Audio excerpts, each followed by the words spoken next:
Ça fait 20 ans que je suis sculpteur sur neige, puis ça fait 12 ans que je suis sculpteur sur glace. Je pratique pas depuis le même moment les deux médiums.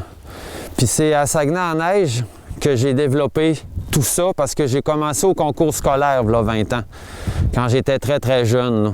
Puis ça m'a tout le temps passionné de voir ce que les grands faisaient en sculpture de neige.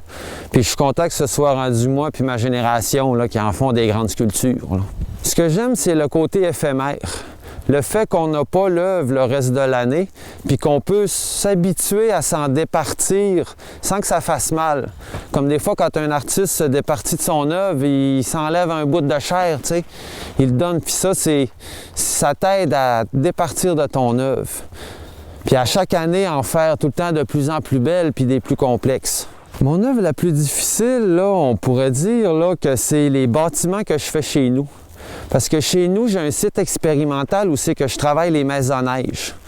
Puis quand je travaille ça, je dois tout calculer, la force physique, le toit, les plafonds, les murs, les épaisseurs, pour être sûr qu'il n'arrive aucun danger, puis que la sculpture reste toujours sécuritaire.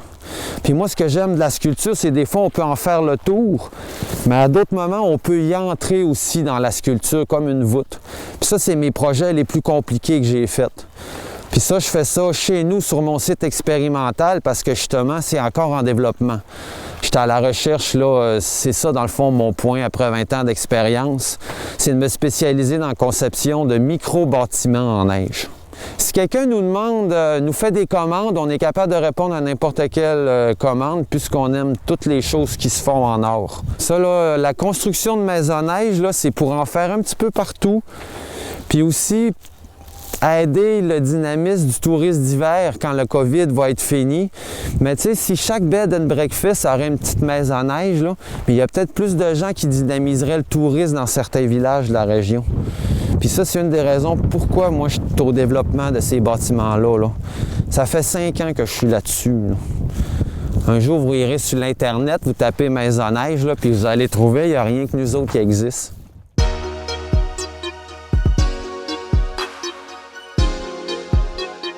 Moi, ça fait une vingtaine d'années que je fais de la sculpture de neige. J'ai participé pour les premières fois à Saguenay-en-Neige avec le Cégep de Jonquière dans le cadre du programme en or plastique. Puis après ça, on a développé, puis je me suis promené, là, fait que au moins une vingtaine d'années dans la neige. Moi, je faisais beaucoup de dessins puis de peinture au début. Puis à un bon moment donné, je suis tombé dans la sculpture de neige. Puis on dirait que la sculpture, ça m'a fait sortir de l'atelier puis du 2 dimensions. Puis c'est un médium qui est plus populaire aussi, là. On fait des événements, des festivals, les gens ils viennent se glisser. Fait que, on dirait que le côté sculpture événementielle, il était plus interactif que la peinture dans ton atelier avec des petites expositions dans des galeries. Là, je trouvais que l'éventail de la sculpture, il rejoignait plus de monde, là. Dans la sculpture de neige, qui est intéressant, c'est justement de faire des sculptures de 30 pieds de haut, des affaires de 100 tonnes. Avec Saguenay-en-Neige, on a la chance, pas cette année, mais les autres années d'avant, de faire la grosse glissade, que je pense qu'il y a à peu près 100 tonnes dedans.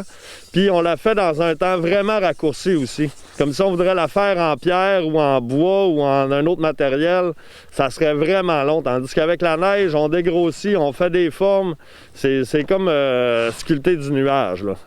Quand tu vois que ça fait la file devant ta sculpture pour se glisser, les parents prennent des chocolats chauds. Moi, je te dirais que la grosse glissade à Saguenay, là, c'est une des plus interactives. Là. Tu sais, mettons, tu ferais une exposition, il n'y aurait pas 50 000 personnes qui viendraient pendant la fin de semaine venir voir ton affaire. Mais une affaire comme ça, dans un festival, un événement, c'est vraiment rapprocheur. Puis justement, on va toucher plein de monde, là.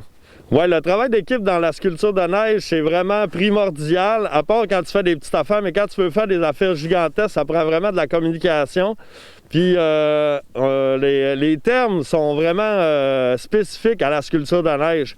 Quand ça fait une couple d'années qu'on travaille ensemble, on vient qu'on a une espèce de langage d'équipe, puis là, on vient qu'on travaille vraiment vite puis efficacement parce qu'on a développé comme des techniques ensemble, puis une approche spéciale, là.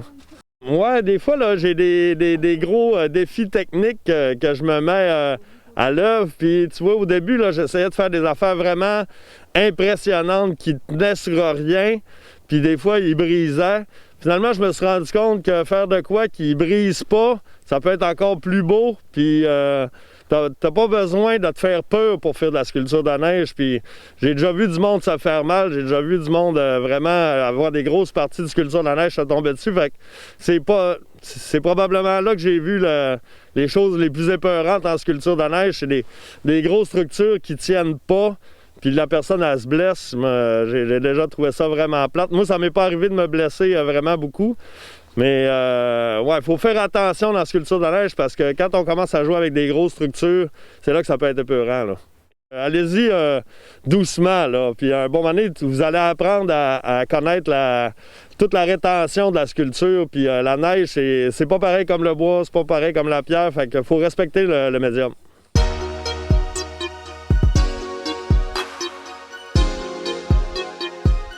Ça fait à peu près 16 ans que je fais de la sculpture, là, depuis 2004, je pense. Donc ça va faire 17 ans cet hiver. J'ai commencé avec la sculpture sur neige avec mes bons amis Thomas Meloche et Martin Tivierge en arrière du Chac Baie-Saint-Paul. Ça a été là que j'ai été initiée à la sculpture sur neige. La chose que j'aime le plus dans la sculpture sur neige, là, c'est que les possibilités sont infinies, justement. Tu sais, moi qui est souvent restreinte par le budget, l'espace, les assurances, en tout cas, c'est sûr qu'il y en a des assurances avec la sculpture puis du budget, là, mais quand même, avec la sculpture sur neige, on peut faire des choses grandioses c'est ça, qui sont de l'ordre du rêve et qui, en plus, sont éphémères à recommencer à chaque année. Donc, en tout cas, pour quelqu'un de créatif, c'est le médium parfait. L'œuvre la plus ambitieuse, bon...